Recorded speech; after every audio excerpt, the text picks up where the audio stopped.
Hey everybody, Barnstorm Betty here in my hometown. More specifically, we are at Leaves and Beans coffee shop, and little different, not quite on the route, but you know what? Sometimes the route comes to me. And in this case, we have David here, and David, it's not quite Venice Beach. David and I got to hang out in Santa Monica and Venice Beach and Los Angeles this past April on our trip, the Route 66 caravan. And while I was there, we were eating at Mel's Drive-In, and he showed me, which we'll talk about, his newest book that he made, which is something to celebrate. I've been working on a book myself for years with my son, and to, as much as you work and to put something together is really something to celebrate, and that's one of the main reasons we're here today, and to catch up, because David's a good friend, and you know, I love my Route 66 family.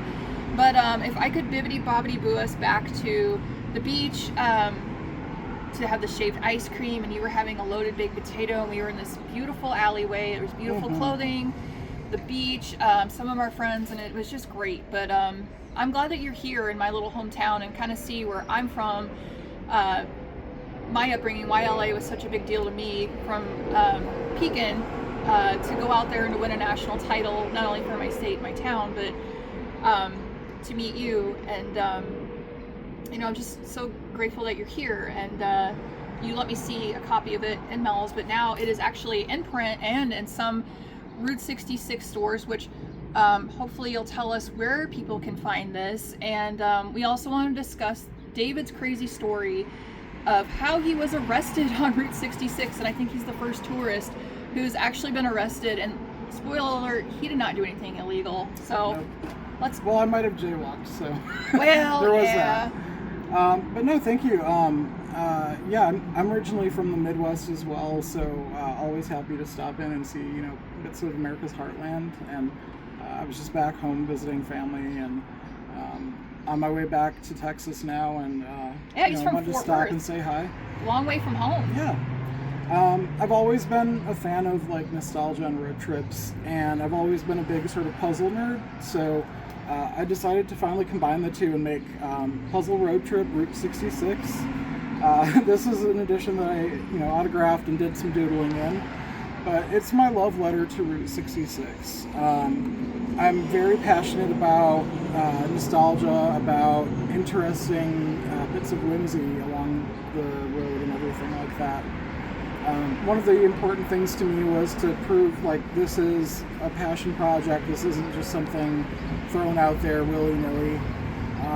I didn't use any AI for this because I feel like AI sort of bypasses the human element in the way that the interstates bypass Route 66. So that's an important part of the authenticity of it for me. But I tried to Illinois page. Yep, there's a whole Illinois section, and it flows from Illinois to Missouri, and then Kansas, Oklahoma, Texas, the whole route. And it hits on the different locations along the way. And it's been so fun getting in touch with a lot of the business owners along the way, including some of their attractions that they run, and getting to know the folks.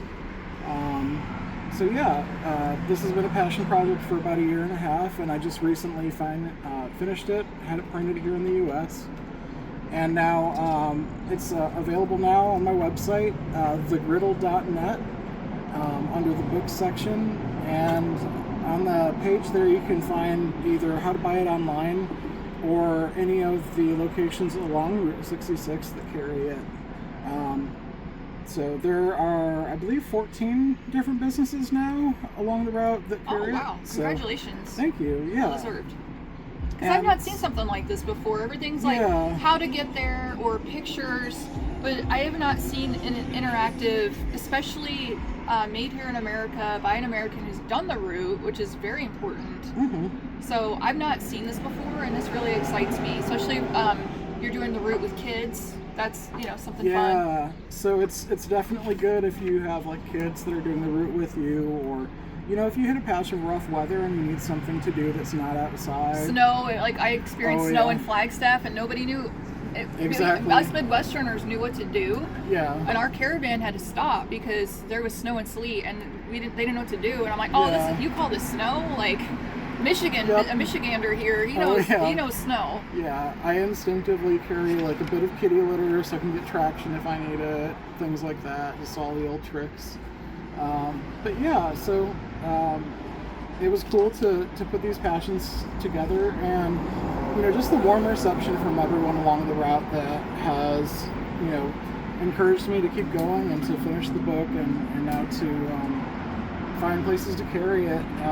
It's just been overwhelmingly positive, so very happy about that. And yeah, we met on the Centennial Caravan, and it was just cool to see the support during that process. And yeah, and you get into misadventures on the road, talking about the situation in Albuquerque. Someone had apparently stolen a Jeep and checked into the hotel room that I ended up staying at after them, and I got called out by the Albuquerque police and handcuffed and detained while they investigated. So that was a very interesting experience. It's not funny. I just can't imagine. So it's pretty commonplace to have maybe like a flat tire or need something, or in my case, the driver I was with had to get a whole new transmission, which was a miracle that we found one. Yeah. And we found in Amarillo. We limped it all the way from Oklahoma, but you got arrested. Yeah, and that was, very wild and unexpected, but I feel like the two things that really were important were, number one, not letting that dampen my enthusiasm of the trip and to keep going on the trip. Yeah. And then number two was I just met so many lovely people on the trip, and when I mentioned my story, they would see me at attractions later and stop, and I remember sitting and having a soda at Roy's Cafe and Motel in Amboy, California, and a van full of these sort of little old grandmas rolls up and says, "I hope you're having a better day today." And oh no, it was just so sweet, and it was just like, yes, thank you so much, and bless you for checking in on me. And it's not something they have to do, but that they felt like, here's someone that's part of our mutual experience that's sharing this, and they wanted me to be having a good time. So that was really cool. It really touched me. How good. How long were you detained? And it was maybe half an hour to an hour, and I was lucky because there was someone from the hotel staff security team that had access to the camera footage. And so once they checked the camera footage and verified I wasn't the person that had the car, they let me go. It ended up being kind of annoying afterward because they were towing it, and it was parked near my room, but it was just such a bizarre experience. And being handcuffed sure isn't fun in general, and then as a larger guy, it's a little bit harder to have my arms behind my back and be kind of in that position. So yeah, it was definitely stressful, but there's so much that can go wrong, but there's also so much to be appreciative about later on. So I've learned to kind of just take the story and share it as a crazy thing that happened, but also not let it stop me from doing anything else in the future. Good, yeah. Like I said, it's been a crazy. So I've been on 2 caravans actually this year. The one you and I were on, like I said, someone had to get a new transmission. Yeah. And then of course the Main Street one, where unfortunately Dr. Baker had been in an automobile accident and lost his life. So it can be rough. It's chapter 12 of Steinbeck. It's the story where he's talking about he calls it the Mother Road, and he talks about all these crazy things and using a rope to make like a serpentine belt and cars breaking down. And it's funny though, because it keeps talking about I forgot the name of the little boy in the story. It goes, somebody in the backseat wants a cup of water. All these things are going wrong with the automobile and how the road's hard. Johnny wants a cup of water. Like, it keeps repeating that. It's like this chaos, but it is a hard road on vehicles, and sadly on people too. It can be. And the way my approach to it was kind of for the people that went west for hardships and stuff. Like, I was going through my own hardship of discovering myself, mourning my dad. Oh yeah. So but yeah, I'm really glad our paths crossed, because you and I have a lot of the same beliefs. We're both artists. Like, I enjoyed I still I'm going to be having an art show, I believe in November in Normal, and have a little drawing that you did on one of my Polaroids didn't turn out, and you flipped a negative to a positive, and you made art out of this spoiled Polaroid. But what would you say your favorite, and that's hard, I hate when people ask me too, but do you have like a favorite spot on the route or state? Or Yeah, you know, I think, and turning a negative into a positive is really a pattern that I've learned over the years, both like in life and in the work that I do as a software developer. We have what we call like a sprint retrospective, where we talk about what went wrong and how do we like learn from that and move on, and that's really a good life lesson in general. I think a lot of my fondest memories from the route happened at the Santa Monica Pier, and I know that that's technically not on the route if you really want to, mince words about it and get detailed, but I just remember having gone there in the past a couple of times and being so struck by the beauty of it, and sort of this dream, growing up in the Midwest, going all the way to California and sort of reaching the coast and just seeing a beautiful sunset there. And the mountains too. The mountains, absolutely. Yeah, and that's always been like a very big part of it for me. And even when I'm not doing the full route, like moving from Michigan to Texas, a big part of that trip is roughly the eastern half of Route 66. So coming from Michigan to my new home in Texas, that feels like a solid journey of its own, and sort of a happy ending there because I've built such a life for myself there and have so many friends and my chosen family, and it's a beautiful way to experience life and to have that narrative as part of it. Definitely.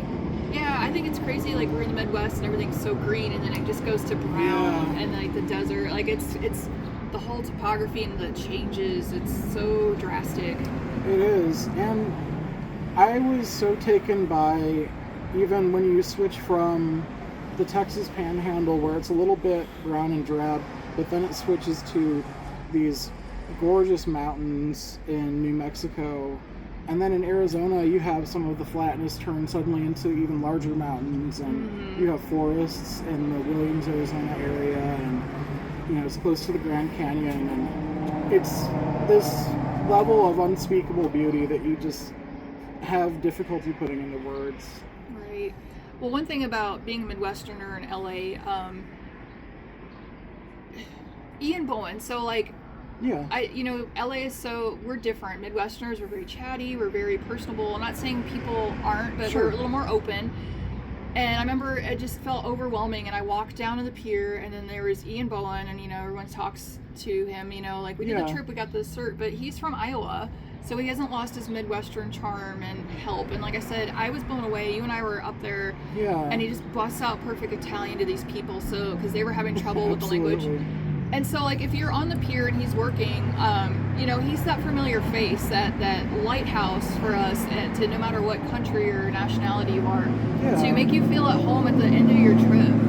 Yeah, I remember in 2016, the first time I went to the pier, I met him, and we just had a short exchange, but he was so helpful to everyone that had come up, and gave me his email address and said, if you run into any trouble on the route, I know somebody within 10 miles and I can give you help. And that just touched me and stuck with me. So meeting him again recently and becoming Facebook friends and, keeping in touch, it was so cool for him, like he said, he was touched by somebody remembering him that long. And then, you didn't see this, but the following day, a friend of mine from Fort Worth happened to be in Los Angeles. We met up again. And we start chatting to Ian at the pier, and my friend has a relative who basically had been doing some sort of work on bridges in the Fort Worth area, and Ian knew about it and knew one of the architects, I believe it was, and had pictures in one of his albums that he was able to show us and make that connection. So just the fountain of knowledge that he has behind not just Route 66, but Americana in general is just, it's so impressive, and he's just such a sweet guy. Yeah, for sure. No, and just congratulations, because like I said, I've been working on a book about Illinois. Yeah. And I got a little hampered during COVID. It's like, we're 5 years later, but Yeah. to be a part of the history 100 years, and may this be some a staple of people's trips and something different, and just like I said, 250th year as a country and 100th year on the route, and to drop this, and like I said, as busy as you've been and all the things you've been going through, to put this out there, and I just hope the universe receives it. Like I was very excited to receive it, and what a treasure, and I'm very excited for you. That's very kind of you. Thank you. Yeah, thank you. So. And yeah, like I said, if you go to thegriddle.net, griddle like a pancake griddle, that's my puzzle website, and it has the books listed there, and you can find where along the route that you can find it. Big shout out to Dreammaker Station in Adrian, Texas. Kelly from there was one of the first people to support me when I came out with the book, and also to Carlson Coffee Company in Tucumcari, New Mexico. First place to sell out their copies and reorder. So, but yeah, and thank you for meeting with me. It was cool to see you, and happy to have a little pit stop on my road trip. Yeah, thank you. Safe journeys, and I can't wait to you come back out here and we can do the eastern portion of the route together. And sure, I would really love that. So. Awesome. I wouldn't mind also having another shaved ice, and I'm trying to get back to California in October for Wonder Hussies and Cookies adventure, and the national pageant again, and we'll see. Like I just hope our paths cross again. Absolutely. All right, thank you, David.